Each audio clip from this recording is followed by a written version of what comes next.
Welcome to the Retirement Evolved podcast with certified financial fiduciary Adam Bruno. And Bill Seller. We can't forget about Bill Seller. Your name needs to be there too, Bill. Okay. I'll get my guy on that. My guy who does that introductory stuff. Yeah, it is me, Bill Seller, along with Adam Bruno. How are you, buddy? I am, we survived Thanksgiving, and I am in full-blown push till the end of the year mode now. Well, you must have had a good day. I mean, I know you got together with family. The food was great. The Bills won. The Bills did win. You know, that was the worst part about it because I'm watching the Bills, and I'm like, they're going to lose to the Lions, and I'm going to have to eat a meal watching the Bills. But you know what? It would have been okay. My mother-in-law, full-blown Jamaican spread and the American spread. We had the turkey. We had ham. I always do the honey-baked ham because that's one of my favorites. Oh, yeah.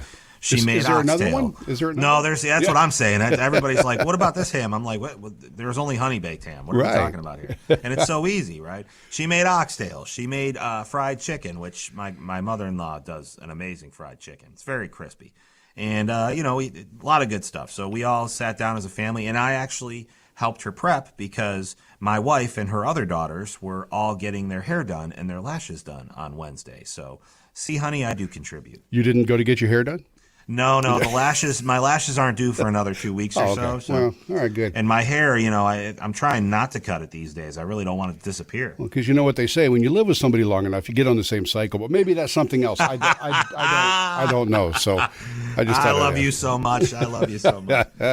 Oh, man, we do get together every week here for the Retirement Evolved podcast. Adam is a certified financial fiduciary, a private wealth manager, founder of Evolution Retirement Services, and we try to talk a little retirement, have a little fun as well as we stare down the next year or so of what's going on with our monies in retirement. And before we get started every week, I like to throw something at you. And, I'm not a runner, never have been. I know people who run, it's like a religion for them. And many runners train for months to get into physical shape before running in a big marathon, right? But I saw this story the other day where a 50-year-old man in China, his name, he goes by Uncle Chen, takes a different approach. Not only is he a smoker, but he actually smoked while running a 26-mile marathon. With the cigarette hanging from his mouth and everything? Yes. Now, he did finish in 574th place, which sounds horrible, but he was still ahead of 1,000 other people. Oh, my Lord. I can only think of that movie where John Mann's like, I think that guy's smoking on the field. Yeah, exactly. What? Matter of fact, I think he clocked like 3 hours and 28 minutes, and that was almost an hour faster than the average finishing time for marathoners nationwide. So, and he's not a runner. No. Well, he's a runner, but he's a smoker, and he doesn't let one interfere with the other, apparently. So. Wow. Wow, that's amazing. Yeah. That's actually incredible. Yeah. I walk up the stairs and feel like I smoked a pack. I don't even smoke, but I can't imagine running and smoking. Holy cow. Yeah, it's just some of those things that don't go together. Yeah. It's crazy. Absolutely. I had a guy I played flag football with. Every series on the sideline, he'd have a cigarette before he had to go back on the field, and I'm just like, wow, this is crazy. I love him to death. I mean, he could go for games and games and games. I mean, we do tournaments and stuff, and he was the first one out there. But I'm just watching him hold the ball and smoke on the sideline. I'm like, wow, this is crazy. It's like the Twilight Zone. Hey, look, we all got something. Whatever works for you. So, Oh man, well, listen. Getting down to business here. It's. I'm stating the obvious, right? The markets have had a rough and tumble year, but as we are getting close to the end of 2022, the question remains: have we seen the worst? Well, speaking with Barron's Schwab chief investment strategist Liz Ann Saunders. Well, she says maybe. I think there are some boxes you can check that maybe the worst is behind us. Unfortunately, I don't think all those boxes can be checked. I think forward earnings revisions still have ways to go on the downside. I'm almost assured, at least by the Fed, that the labor market's going to weaken from here. Housing doesn't appear to be stabilizing at all. So I think the macro conditions, we may still have some ahead of us, but we could check a few more boxes than we could a few months ago. So in the words of Bill Murray, yeah, I got that going for me. One positive also, according to Saunders, is that bonds are hot again. Now, do you agree with that 60-40 rule? Does that still apply in a scenario that we're going through right now? So the 60-40 rule, just so we're very, very transparent, I don't agree with it at all. I believe that investing has evolved, no pun intended. That's part of the reason why I chose to call our companies Evolution. So the idea of the 60-40, right? It's if you're 60 years old, 60-40 looks more like probably 40-60. But what it basically comes down to is what you feel like you want to take risk on, you buy stocks. The other percentage, that you want to keep safe, you buy bonds. Now, she is correct in saying that some bonds are hard again, but we're on an inverted yield curve, which means that everything's kind of backwards. So the shorter term bonds are actually paying more than the longer term bonds. So the bonds might be hot again, but it's by no means stabilized or normal, air quotes, territory, right? Right. So there's this whole idea that the 60-40 investing, I would much rather diversify the 60% that's invested even more with some different strategies. That's why I wrote that Kiplinger article about buffered or structured ETFs. We can put some parameters around what we're willing to lose then. So my attack on that is always going to be to diversify even a little bit more, get a bunch of different items in there. She used the word checklist. I have a checklist too. On my checklist, I want to see a certain amount of money here, a certain amount of money there, a certain amount of money here. So I believe that this is exactly the time to keep doing that. And that's what we're doing when we bring on new families, is we're explaining that the strategies stay the same. The amounts might differ. A little more might go here, a little more might go there. But the strategy stays the same because overall the market is going to perform. We know that. And it's in the history that we've had, the market will perform. What we can't afford is to be retired and going through one of those big lags, right? We can't afford that because we don't have a lot of time to recover. So I guess she was just trying to hopefully maybe pull something positive out of everything else that's going on. It just seems like there has been such bad news. And like she said, things like housing and labor, they're not looking any better. Well, that's the thing. None of these, the reason that I'm kind of just like, the reason I'm like that is because Kurt and I have worked so hard on creating strategies where it doesn't matter. That it doesn't matter that the market is down, the S&P is down 24% right now because a lot of our families have buffered ETFs and they don't have to worry until it's down 30% or 40%. So there's this idea that we've kind of put all these levers in place so that we don't have to worry about these things. But you know what, Bill, you're absolutely right. Things are turning around and there's going to be opportunity. The shorter term bond world right now is presenting a lot of opportunity. CDs are back. I think we talked about it a couple weeks ago. Capital One's paying 4.5% for a 1 year, 1 year CD. So things like that are coming back now. So there is opportunity there. Just like we said months ago when we started this journey together, there's always going to be opportunity, and there's always going to be a silver lining. But as far as the market overall, I still believe in our strategies and what we're doing here because it stands the test of time. It doesn't matter what's happening. We're in front of it and we're attacking it. And that's why the podcast is so important to me and sharing what we're doing so that even if I never talk to anybody who listens to this, at least they've got some knowledge of what they can do out there, right? That's what's important. Yeah, and I know you mentioned diversity and having some money here and some money there. And we've kind of touched on this before, but do you work with a lot? And I'm going to let me ask a two-part. Well, it's a story and then a question. Okay. One of the things that we've talked about as far as diversification is some people like to dabble in crypto. Now, with this FTX crypto debacle that happened, I was going to ask, how'd that work out for Tom Brady? I haven't seen anything on the. Starting to hit a lot of folks. Some of the fallout now has some customers saying that they're unable to withdraw their funds. And, the Wall Street Journal did a report the other day that says other crypto firms that relied on FTX may now also be considering filing Chapter 11. And, do you have a lot of folks that are into crypto? Do you deal with this? Do they want to make that part of their portfolio? And where do you go with that? I actually don't deal with it because of the exact reason you just saw everything happen the way that it did. And it comes down to one word: regulation. There is no regulation on cryptocurrency, and there's no regulation in that world. So it is the wild, wild west. I have had people who've dabbled in it and said, well, my son got me into this or I tried this. Sure, have fun with that, like with a small percentage of your portfolio. Don't Don't hang your hat on something that isn't regulated. And look what just happened. You know, it's like the biggest I told you so in the world. I mean, I've been preaching it from the beginning. How can we put billions and billions and billions of dollars into something that has no regulation? Now, just like you described, people can't get their money out, right? That's a regulation problem. If it was regulated, you would never be able to see that happen. Yeah, and it's one of those things where I consider myself a guy that can pretty much keep up with a lot of stuff, especially in technology, but I could never wrap my head around the whole crypto thing. You know, is it real? Is it not real? Can you use it? What were people buying? Those NFTs where you're not actually buying art, but you're buying simulation of art and all that crypto stuff. I could never get my head around it. I know what you're talking about. Yeah. The things that you buy that are like electronic, though, like electronic signatures and all that stuff. Yeah, the stuff, again, it's all mostly virtual stuff. Right, right. Well, the thing is, I don't know if you've seen The Wolf of Wall Street. One of my favorites. I love that movie. But McConaughey's in it for a very brief scene. You know, he's got a cameo. He's got a role there. And he says, "What's the word for the something that's not real?" And Leonardo DiCaprio says, "Oh, fugazi." He said, "Yeah, it's a fugazi. It's a fugazi. It's a woozy. It's a wazi. It's air."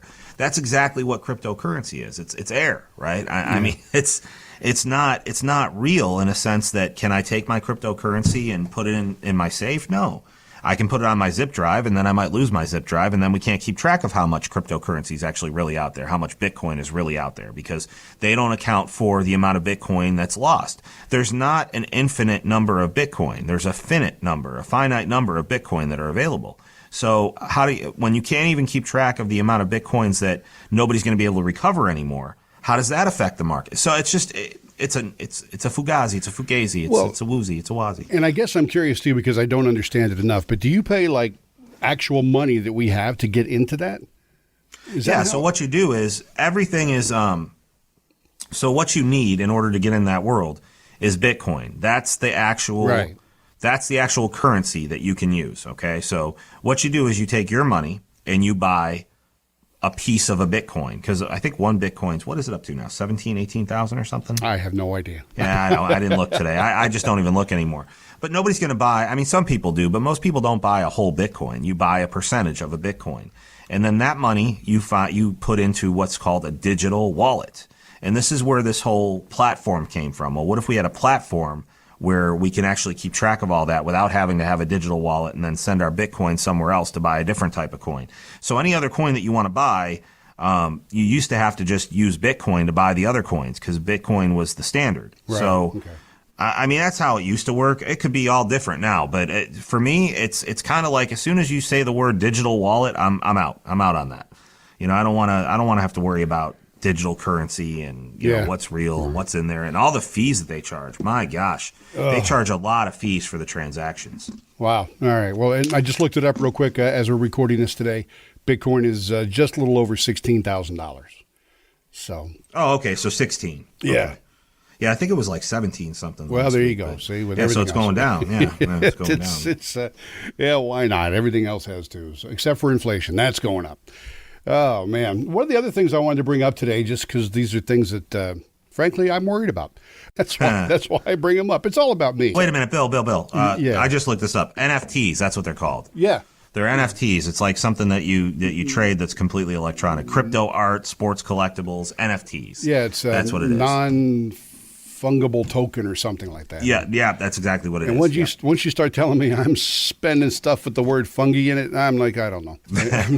How about funky? Yeah, it's a funky type of investment. Yeah, there's that. That's this whole metaverse, and God, isn't the real world enough for people to? Now we got to create a whole different non-world that's really a world. You know, Snoop Dogg is big into this metaverse thing, right? And he's like, people are paying hundreds and hundreds of thousands of dollars to have their metaverse address, you know, right next to or in the same area as Snoop Dogg because it's a real thing. They're selling electronic property in the metaverse. Yeah.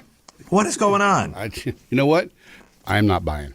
That's all either. I can tell you. I'm sorry. Go ahead. I didn't mean to interrupt you. No. I'm glad you straightened me out there. I need all the help I can get. NFT. I hate it. These days I keep forgetting things. I know what I'm talking about. Well, and there's so many acronyms and initials for everything. It's tough. Yeah. But I was going to bring up the fact that we're kind of running out of time for Congress to to pass that legislation called Secure 2.0, which would add to changes made to the retirement system.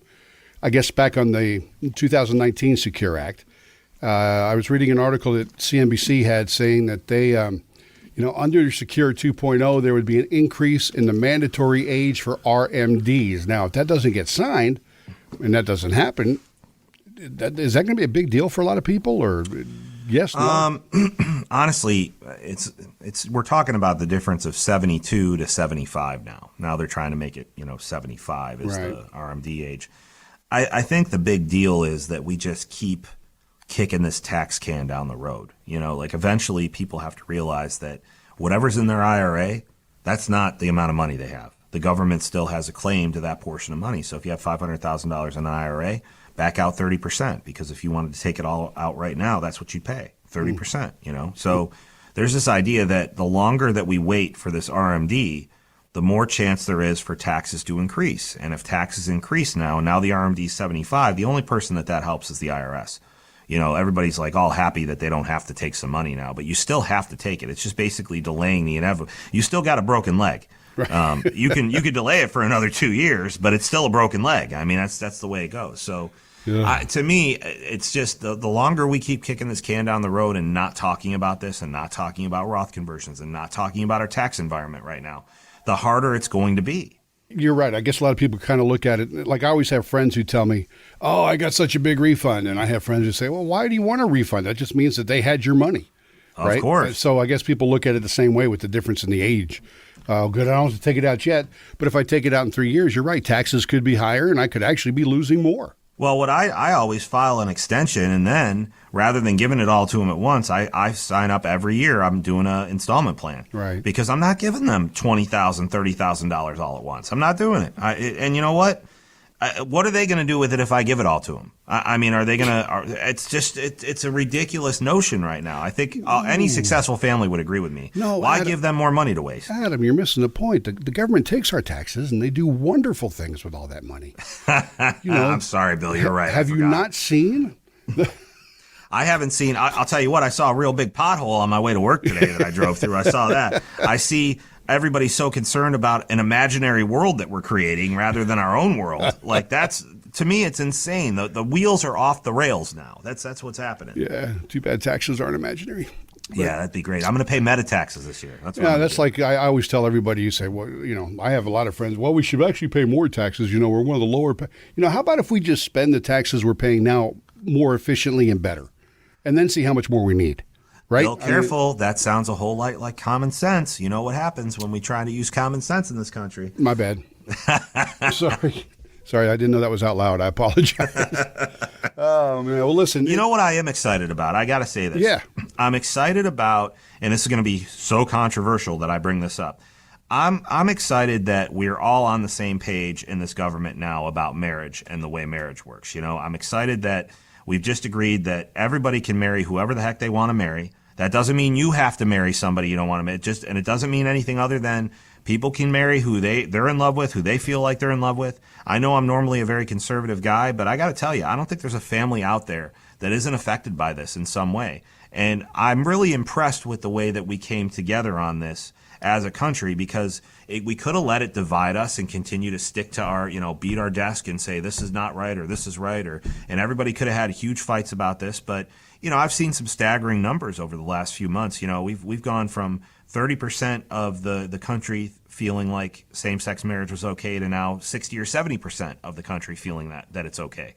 So for me, I thought that was a step in a positive direction. I also feel like it's a step in a positive direction for the Republican Party, because we're not in a country anymore where you can stand on your conservative values and say, okay, let's go get the votes, right? We have to understand that this country has changed. We still live in a country where everybody has the right to pursue happiness in their own way, and believe what they want to believe. And I'm sorry, but you have to, if you're willing to allow for freedom of religion, you have to allow for freedom of people to fall in love with who they want to fall in love with, right? I mean, if we're talking about freedom, that's the big thing with our country, right? So for me, I felt like we've come a long way, especially over the last few years with this. And that was something that I will tell you that actually made me a little bit excited for the future, because if we can find some common ground with a big issue like that, we should be able to find some common ground with the woke culture and things like that. I think a big problem with the woke culture is you have a lot of conservative and traditional people who don't like everything forced on them, right?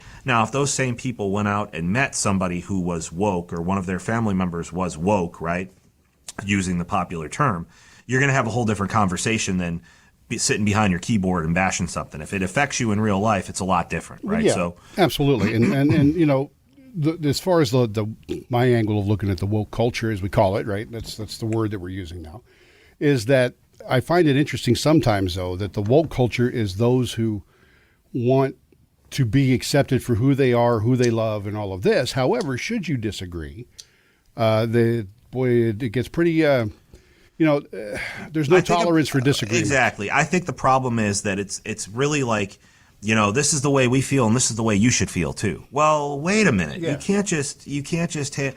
And God, I hate to, and everybody knows my wife's Jamaican. My kids are mixed race.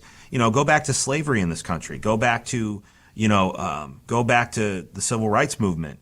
All of those things were movements. They had to happen. As ugly and as awful as they were, you did not have everybody on the same page then. Now you can't even, you wouldn't even really be able to find somebody who would agree with any of that from what happened 50 years ago, right? Yeah. So this idea of this whole woke culture, I've got no problems with it. My daughter's dating somebody who's non-binary. My cousin's married to her wife now for years. They have kids together. Like, I just, none of that bothers me in a sense. It doesn't affect my life. What would affect my life is if now somebody says you have to do it this way, you have to do it that way, you can't say this anymore, you can't say that anymore. Right. And some people they're not even hip to the new terms or the new lingo, so they don't even know. So they're instantly attacked, though, right? Yeah. I mean, look at Gina Serrano, that whole Disney debacle. She didn't want to put her pronouns on her Twitter account. Well, that's her Twitter account. Why should she have to put her pronouns? That doesn't make any sense. That's exactly what I'm saying, though. That's my point. Now her career is killed in Disney, right? It doesn't make any sense. It doesn't make any sense to me. No, that's the part that I can't wrap my head around. Yeah, so, yeah. Anyway, we gotta learn to get along, Bill. Well, we got to learn to get along. Yeah. I mean, I don't disagree. I just wish everybody could. But unfortunately, that's what they call utopia, and I don't believe that will ever exist. But the far left, let's call it what it is. The far left contributes to this every day because the far left is the first one to say, you have to think this way and you have to do this. And that's why people cry out and say things about socialism and things like that, because if we're truly free, then everybody should be able to do what they want to do. And there shouldn't be, you have to think this way or you have to think, it's the complete opposite end of the spectrum, right? Yeah, I agree. Yeah. And that's where my head starts to hurt. So you and me both, brother. But the reason I bring that up is it gives me hope for things, especially for retirees. Another thing that gives me hope is, Medicare costs are going down next year for the first time in I don't know when. Medicare costs are going down. Social Security got a nice little bump. Now, yes, inflation was high this year, but we're starting to do the right things and take care of the people that need to be taken care of in this country, especially the ones that have actually, when you look at it, these retirees are the ones that paved the way for us to live the way that we have lived. They've paid their money for 60 plus years. So they deserve to enjoy some benefits, right? It's the same way I feel about the armed services. People like that have sacrificed and done the same things for years, that have protected us. People deserve to have, some benefits. I truly believe that about the retirees in our system. Stop gouging them because they're the ones that have the money. Start holding everybody accountable, and that really, I do have some hope now. That's Adam Bruno, ladies and gentlemen. That's what he's all about, and I don't say that in a joking way. I'm serious, man, and I love the fact that you're passionate about that. That you're passionate about what you do, and that you're passionate about helping those people that need it and want it. And if you've got questions for Adam, you can always check out more about them at evolutionretirementservices.com. We always like to throw the number out too if you want to give them a call at the office, 866-838-3765. And be sure you also check out his other website, which is chock full of great information. These podcasts, a book called They Lied, The Real Cost of Your Retirement, and more fun stuff, including his latest article for Kiplinger. You can find that at taxfreefortmyers.com, and make sure you spell out the word Fort. taxfreefortmyers.com. Bill, and I do want to jump in there just because we're coming up on the end of the year. And I know this is going to sound awful, but I want to make sure that that I say it this way. If you are kind of kicking the tires or you just have, general questions, I would tell you to wait until next year to kind of reach out. Things have been very, very slammed around here. And with the podcast, with everything going on in the community, with the hurricane, we've had just an influx of people coming in, and they're ready when they come in. They have their numbers. They want their reports. If that's you, we're more than happy to help you out. And we're not going to charge you anything, just like always. We don't work with everybody. We like to help everybody who we come into contact with.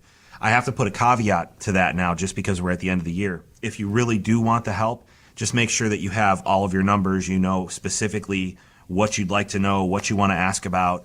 If you want to kick the tires because you're thinking about possibly working with another advisor, air quotes, that's not really what we do here. I would tell you we'll still want to help you and answer any general questions that you have. I would just hope that you could kind of either email information@evolutionretirementservices.com or even just kind of give us until after January before you start kicking our tires a little bit. I know that sounds rude, but there's a lot of people out there that really want the help, and it's been a blast helping everybody, but we got to reserve our time for those people that know exactly what they want, what they have questions about, what they're concerned about. So Fair enough. Adam, always a pleasure, my friend. That's all I got, man. So go Bills. Go Bills and go Falcons. It's I can't believe it. They had a chance to be in first place with the win, Bill. I was like, I didn't see the Buccaneers beating the Browns because I saw the Bills play the Browns 2 weeks ago, and I'm like, this is a really good team. They're, you never know. It's close. The Falcons could still pull one out of the hat. Oh, I'm sorry. You were serious. Okay. Come on, Bill. Have a little hometown pride. Have a good one, my friend. We'll talk again soon. We'll talk soon. This is the Retirement Evolved podcast with certified financial fiduciary Adam Bruno. As always, please hit your like, subscribe, follow, whatever button you've got on your podcast player. We'd really appreciate it. Investment advisory services are offered through Evolution Wealth Management Incorporated, an investment advisor registered with the state of Florida. Registration does not imply any level of skill or training. Evolution Wealth Management's unique CRD number is 307644. You can obtain a copy of Evolution Wealth Management's firm brochure, Form ADV Part 2A, free of charge by visiting advisorinfo.sec.gov. Evolution Wealth Management offers investment advisory services only, where it is appropriately registered or exempt from registration, and only after clients have entered into an investment advisory agreement confirming the terms of engagement and have been provided a copy of the firm's ADV Part 2A. Insurance services are provided by Evolution Retirement Services. Any guarantees mentioned are backed by the financial strength and claims paying ability of the issuing insurance company and may be subject to restrictions, limitations, or early withdrawal fees, which vary by the issuer. They do not refer in any way to securities or investment advisory products. You should consider the charges, risks, expense, and investment objectives carefully before entering a contract. This material has been prepared for informational purposes only and should not be construed as a solicitation to affect or attempt to affect either transactions in securities or the rendering of personalized investment advice. This material is not intended to provide and should not be relied on for tax, legal, accounting, or other financial advice. Evolution Wealth Management and Evolution Retirement Services do not provide tax, legal, or accounting advice. You should consult your own tax, legal, and accounting advisors before engaging in any transaction. Evolution Wealth Management and Evolution Retirement Services are affiliated entities.